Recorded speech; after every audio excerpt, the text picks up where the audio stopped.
And welcome to some more 7 Days to Die. So today we will be looking at Alpha 17.2 that is out as of, I guess it was yesterday, well, a day or two ago. So I'm going to go through some of the updated in the change log or the patch log and sort of give my view of what I think has been happening here. So it was a little bit unexpected that they would release it just now, but I guess it's good, better soon than late, and we'll see if it was some good changes or bad changes, or maybe a little bit of both.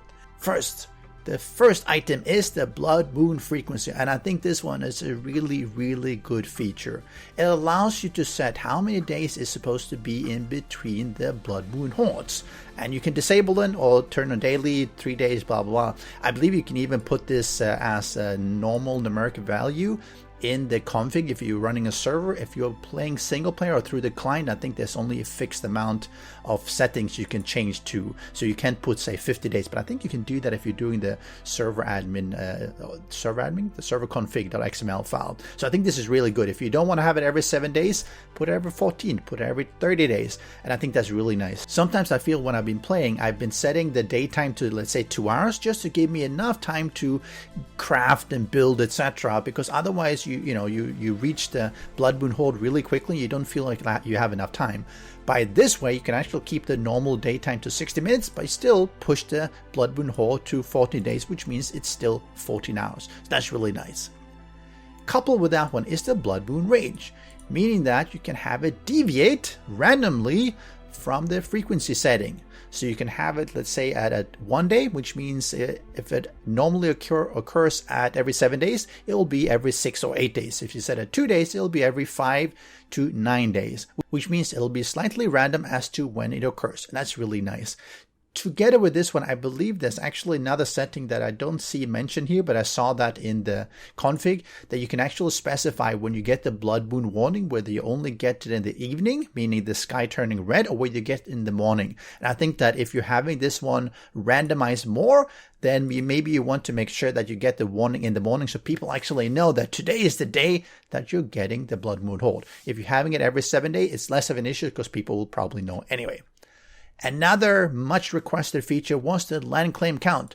Previously, you could only have 1 land claim block per player, and that's a big problem if you're having multiple bases, because you put a land claim block in your secondary base and your first base is no longer defended or no longer protected by the land claim. So this is a server config.xml file change that you can make, and you can have 10 or 20 or 100. I don't know if there's any practical limit that technically will start causing problems, but I think it's good that they've at least updated this one. You can have larger bases and you can have bases in different places by doing this, and I think that's really nice.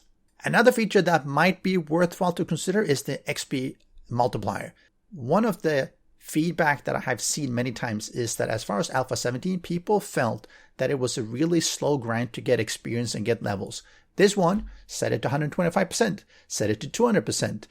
Specify it just the way you want in order to get the gameplay that you want to have. You want to have a faster game, put it to 300, 500% or whatever.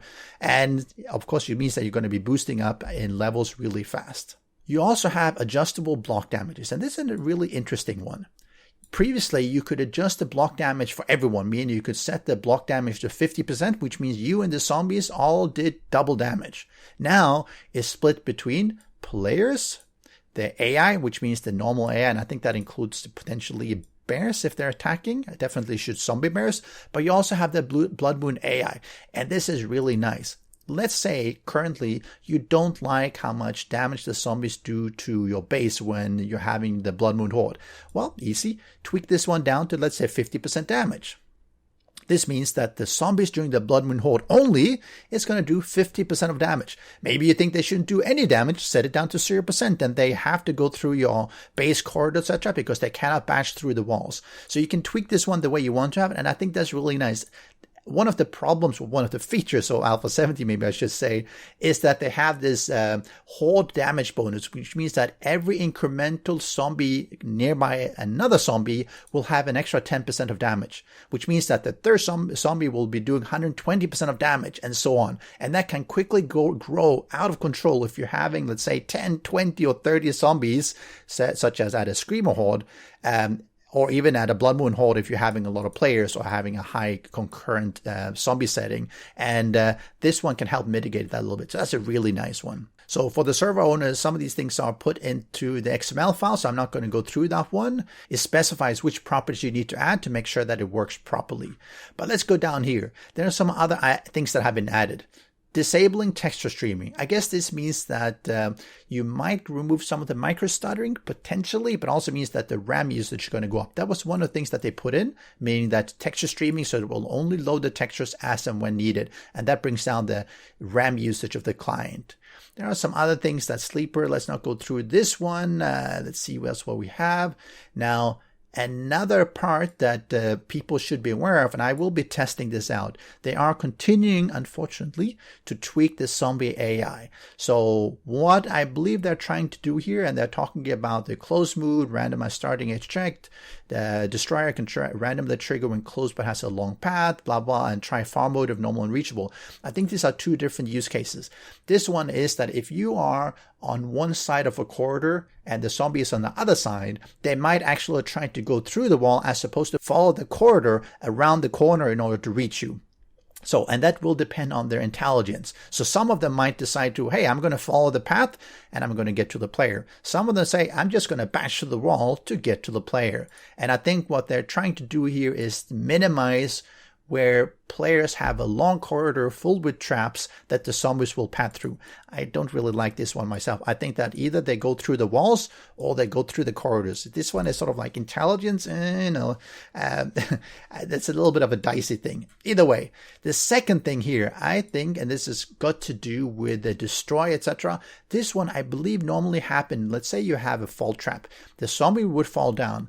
Previously, I think about a third of the time or quarter of the time, they would go into this aggro mode and they will try to bash and destroy everything around it. Now, players were mitigating that by creating overhangs, which means that the zombie would fall down, it would go into an aggro mode, but before it could actually reach anything, it would unaggro. So I believe they have been tweaking this one to allow them to have probably higher, longer aggro seek time. I think that's what they mentioned here. So instead of the 3 or 4 seconds previously, maybe they put it 20 seconds. So they will try to walk 20 or 30 seconds to reach your blocks. And then maybe still I only have a 5-second attack time so that they don't just stand there and pound for minutes and minutes. Again, I think this is made in order to counter player drop traps. And I don't think that's a good change necessarily. I think they're spending way too much time on the zombie AI when they should be spending on the Bandit AI. Keep it back to what it was in 17.0. Not perfect, but do the bandits. I mean, all these are really just tweaks that might be good, it might not be good, but I would rather spend the time on the bandits. Now, looking at this one, land claims have a radial memory access to show the bounds to help building or remove them. I think that's really nice. Previously, when we put them down, you afterwards couldn't actually tell where they were. So I believe this will allow you to actually see what the bounds are, and I think that's really nice, or just pick them up, I suppose, and not destroying them. So I think that's really nice. And here we have the Blood Moon warning option that I mentioned previously about, do you see the red sky in the morning or in the evening? And I think that's good. Now, let's see some of the changes. Some of these one, well, we'll see how that is. They've changed the food, obviously. That's always a balancing issue. That's not necessarily a huge deal, but it can be difficult to balance because it really depends on how much meat, how much animals that people are getting, how much crops they're getting, and sort of making sure that you have enough food, not too much food, but maybe a little bit less than you would want to so that you keep having to explore and expand. They did fix some of the issues with the bartering, the skill. What seemed to be happening previously was that it would scale not in a good way, meaning that as your bartering went up, everything would be very cheap or you could sell them for a lot more. And I think that this is a way to fix that so that it becomes a bit more gradual change as opposed to being a huge change as you go up in the skill. Another well-requested feature is for the vehicles no longer to collide with the small rocks. That was a big problem. You drive around and every small rock that you drive across, it breaks, and of course your vehicle takes damage. And of course we don't want that. Then there's a bunch of other changes for the traders, acid, juke value for the meat, sell rate. I think they want to make things not sell for as much, etc., etc. Not terribly concerned about that one. I think that traders are nice, but it's just small tweaks. Of course, there's some more small things here. Gore blocks can drop nitrate. I guess these are the ones that gives you bones, and same with body bags. I wonder why nitrate. But anyway, they have also changed a little bit here, which is the generation. Slightly reduced the depth of topsoil to make finding ores easier. And I think that's because people were having to dig down quite a bit before they started hitting the ores of the rock. And they've slightly tweaked that by reducing the thickness of the topsoil. That might be good. I mean, you don't want to have 5, 6, 10 meters of topsoil before you hit the rock or the ores. You know, the 3, 4 maybe might be enough. Another interesting thing here is the static memory usage for the map data. I guess that is when you've been exploring the map, maybe the resulting map that the client is using was too big, so maybe they've dropped that down. Again, anything that reduces the RAM usage of client is always good. Here's a kind of a funny one, which said one of the fixed things is invisible zombies for peer-to-peer and dedicated clients. And actually, we ran across this when I was streaming previously, where I was being attacked by invisible zombies. I couldn't see them. My friends could see them, fortunately killed them because I was being hit and I couldn't really fight back. So that was a really interesting bug that I ran across. I don't really know what was happening there, but it's good they fixed it at least. An interesting fix here was that the auditor damage are not matching the damage of their ammo, which means that maybe this was not done properly. Maybe it was too high or too low. I'm actually not sure. I actually didn't specifically go in and check this, but I guess it's good that they fixed it. There's also some minor things that they fixed. And again, there's a long list of things. And you might have run across some of these ones. You might not, such as dart traps require forged iron to build, but forged steel to repair. Again, these are small tweaks and just fixes of things that have been in there. Some network connectivity should have been fixed. I don't think I ran across this one. And let's go down to the known issues. There are a lot of known issues, and I'm not going to go through all these ones. One of the things that has been changed in Alpha 17.2 is the random world generation. And that's a little bit interesting because it started changing. They never mentioned it, and then they rolled it back to, I think what they said, 17.1. But the random world generation in 17.2 is not the same as 17.1, I believe. It looks quite different. I generated a few maps, and it definitely looks differently. It's still pretty bad. I think everyone agrees that it was fairly blocky. The boundaries between biomes are pretty bad, and I'm going to show, like you see here, here's one of the new maps, and I don't think it looked like this back in 17.1. They still have a lot more work to do in the random world generation. As they mentioned, maybe it will be in a later Alpha 17 patch, but I'm not really sure whether that's correct. They've also been talking about potentially only have some of the changes in Alpha 18. So we'll see. Maybe Alpha 18 is just going to be 3 months down the line. Maybe it's 6, maybe it's 10, maybe it's 2 years. But I hope this is something that they're really working hard on, because random world generation really needs to be fixed. We need to have a good random world generation so we can play the game properly. Navis can only last you so long. It's a small map. It's repetitive, and it doesn't have enough POIs, etc. And people really love the random worlds. So we need to make sure that it's working properly. Another thing that they haven't fixed, and this is something that gets raised all the time, is that people running dedicated servers have problems with people connecting. And you have to remove Steam Networking as a disabled function from the server config.xml. And the interesting thing is that this only showed up in the Alpha 17 stable.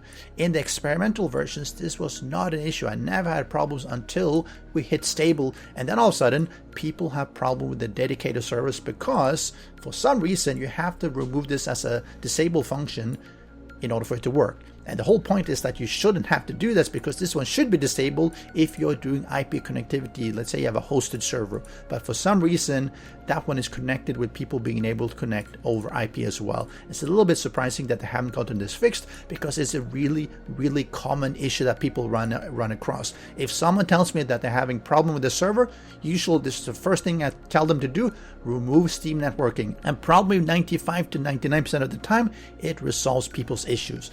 So they really should be fixing this one to avoid people having problems when they're running their servers. So what do you think? Do you think this is a good change? Is it a good patch? Is Alpha 17.2 better than 17.1? Are we getting into better direction, worse direction, or is it just a little bit good, a little bit bad, but nothing real significant? What do you think? Let me know in the comment section below, and I'll see you again next time, when I'm going to run through the new AI through a lot of the bases that I built, and we'll see how that turns out. See you again. Special thanks to the great patrons supporting the channel. If you would like to join the vetted community and support these videos, do follow the Patreon link.